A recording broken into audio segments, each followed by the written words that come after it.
Hello friends, मैं हूं अजीज। आप देख रहे हैं मूवी स्टॉक चैनल, जिस पर आज मैं बात करने वाला हूं हॉलीवुड मूवीज और सीरीज के अपडेट के बारे में, जिनमें जैक स्नाइडर से लेकर के एमसीयू के प्रोजेक्ट्स की बात तो होगी ही, जिनके बिना हॉलीवुड की अपडेट्स वीडियो कंप्लीट नहीं होती। तो चलिए अब सीधे मुद्दे की बात करेंगे, आपके समय को बिल्कुल भी ज्यादा ना वेस्ट करते हुए। जिसके पहले बनती है मेरी छोटी मोटी सी डिमांड, जो की है चैनल को सब्सक्राइब, वीडियो को लाइक और शेयर करने की तो कर लो।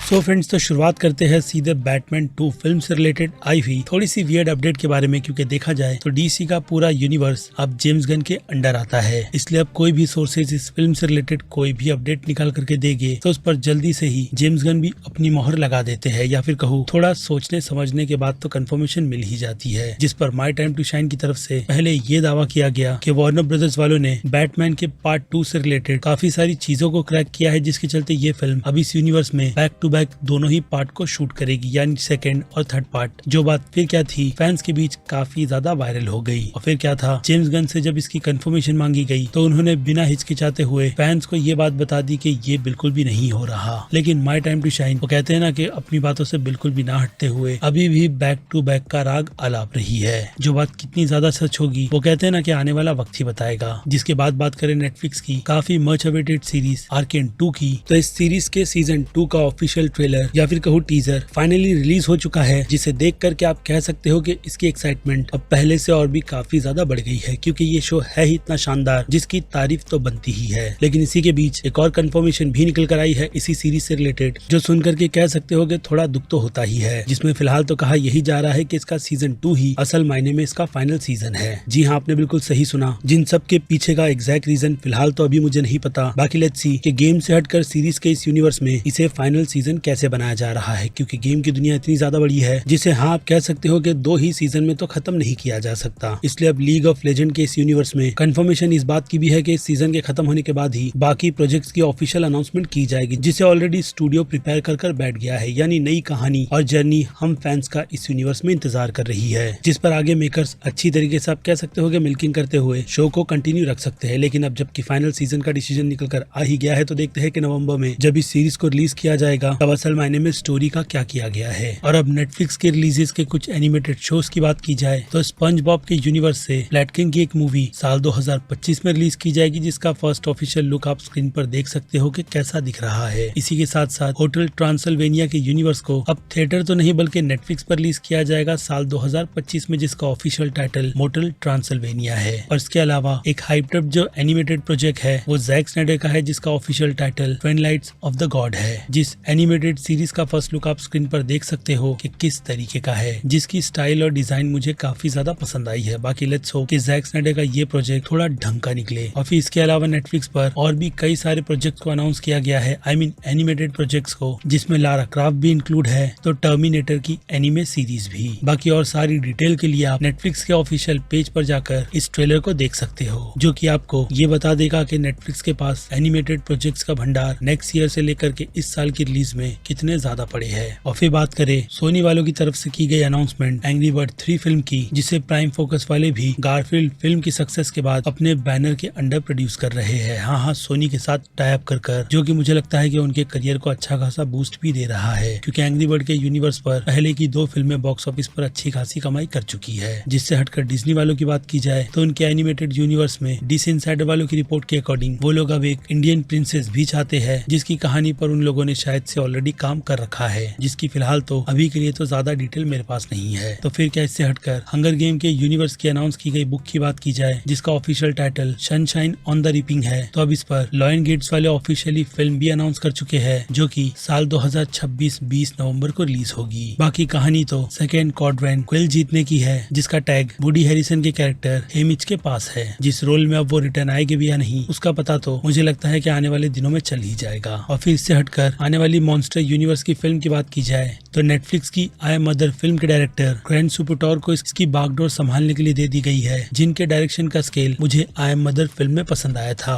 बाकी लेट्स होप कि इस मॉन्स्टर्स के यूनिवर्स में अब वार्नर ब्रदर्स स्टूडियोज के साथ साथ लेजेंडरी स्टूडियो बहुत कुछ अच्छा करे, या फिर कहूँ एक अलग ही बार सेट करे, जिस पर उन्हें अब गॉडजिला -1 से सीख भी लेनी चाहिए। और फिर इसके बाद बात करें द ब्राइड फिल्म की, जिस फिल्म में हम जेसी बैकली और क्रिस्टियन बेल को एज अ फ्रैंकेस्टाइन देखने वाले हैं, तो वहीं इस फिल्म को डायरेक्ट करने का काम मैगी गेलेहाल कर रही है, तो फिर ऐसे में जैक गेलेहाल पीछे कैसे रहते। यानी उनकी बहन के कहने पर उन्होंने इस फिल्म के यूनिवर्स को ज्वाइन कर लिया है, जिनके रोल से रिलेटेड फिलहाल तो ज्यादा डिटेल रिवील नहीं की गई। और फिर इसके बाद बात करें नेटफ्लिक्स के दो बड़े प्रोजेक्ट्स की, तो एक प्रोजेक्ट है 3 बॉडी प्रॉब्लम, तो दूसरा वन पीस, आई मीन उसका लाइव एक्शन। तो इन दोनों ही प्रोजेक्ट्स के 2 सीजन्स को बैक टू बैक शूट किए जाएंगे, जिसका प्रोडक्शन कॉस्ट भी अच्छा खासा बचेगा और फैंस को मुझे लगता है कि ज्यादा वेट भी नहीं करना होगा। जिसमें से 3 बॉडी प्रॉब्लम तो अपना पैकअप तीसरे सीजन में पूरी तरीके से कर लेगी, बाकी वन पीस का नहीं पता। लेकिन इससे हटकर शर्लॉक होम 3 फिल्म की बात की जाए तो रॉबर्ट ड्रॉनी जूनियर की वाइफ सुजैन ड्रॉनी की तरफ से ये बात कंफर्म की गई है कि वो इस यूनिवर्स में इसका तीसरा पार्ट बनते हुए देखना चाहती है, और हाँ वो डेफिनेटली बनेगा, इसकी श्योरिटी उन्होंने दे दी है, जो कि इस फिल्म के यूनिवर्स की प्रोड्यूसर भी है। तो फिर मुझे लगता है कि हमें उनकी बात को भी मानना चाहिए, क्योंकि इससे पहले प्राइम वालों की तरफ से गाय रिची को यंग शर्लॉक होम की सीरीज के लिए हायर किया गया है, जिससे कई सारे फैंस का दिल भी टूटा था।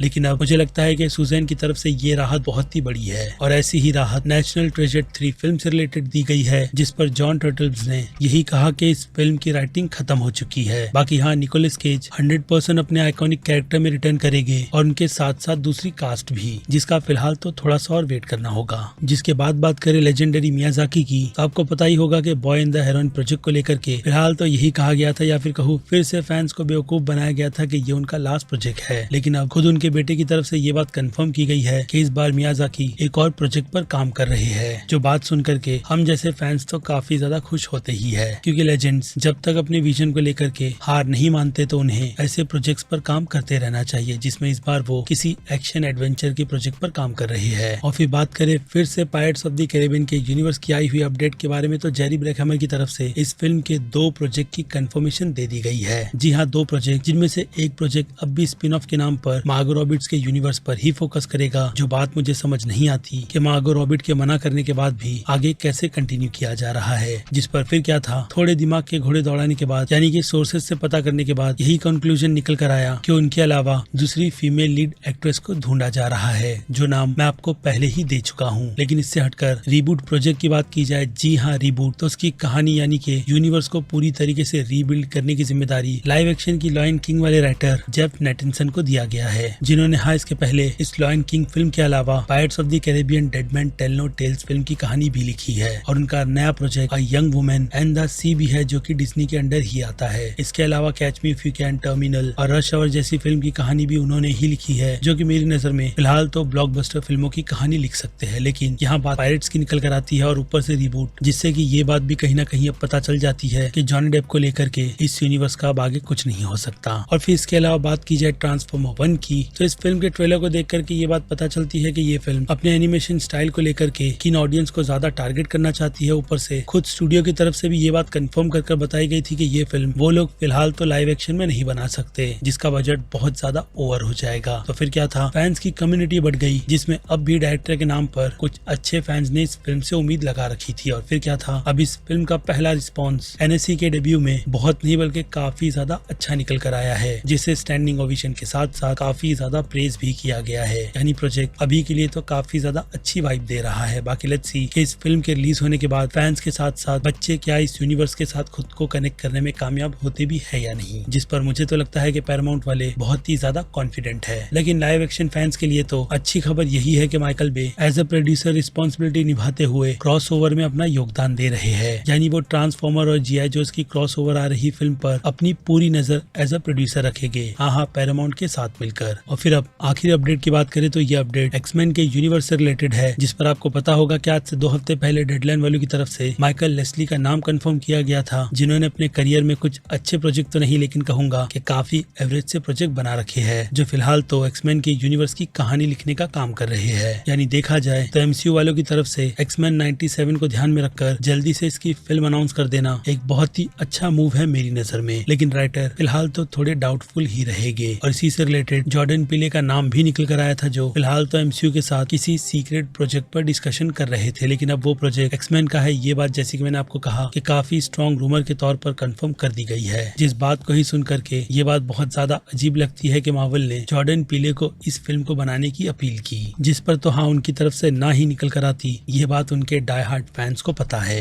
जिन सब पर अब आपकी भी क्या राय बनती है वो आप मुझे कमेंट में लिख कर बताइएगा, क्योंकि अब वक्त है मेरी तरफ से इस अपडेट की वीडियो को यहीं पर खत्म करने का। बाकी फिर क्या मैं हूँ Aziz. Movie stock channel like share subscribe भूलना मत। मिलूंगा जल्दी दूसरी किसी वीडियो में। Till then bye.